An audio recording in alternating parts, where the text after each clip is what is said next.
Hello guys, চলে আসলাম নতুন একটি ভিডিও নিয়ে। আজকে বাইরে প্রচণ্ড বৃষ্টি হচ্ছে। বৃষ্টির ওয়েদারে খাবার একমাত্র খিচুড়ি এবং গরুর মাংস।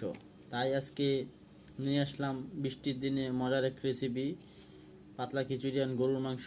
প্রথমে দেওয়া হচ্ছে চাউল, পরে ডাল আছে দু রকমের, এরপরে দেওয়া হচ্ছে হলুদ, এখন দেওয়া হচ্ছে জিরার গুঁড়ো, সাথে থাকবে লবণ। একসাথে মিশিয়ে রান্না করা হবে খিচুড়িটা। এর সাথে অ্যাড হবে গিয়ে সবজি, পুঁইশাক, আর সাথে থাকবে আলু।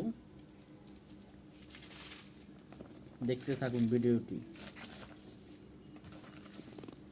মজার একটি রেসিপি হবে আজকে, পাতলা খিচুড়ি আর গরুর মাংস। সাথে তেলও অ্যাড হবে, দিয়ে একসাথে মিশিয়ে চুলায় বসিয়ে দেওয়া হবে। বেশি বেশি করে লাইক, কমেন্ট, শেয়ার করবেন এবং চ্যানেলটি সাবস্ক্রাইব করে দিবেন।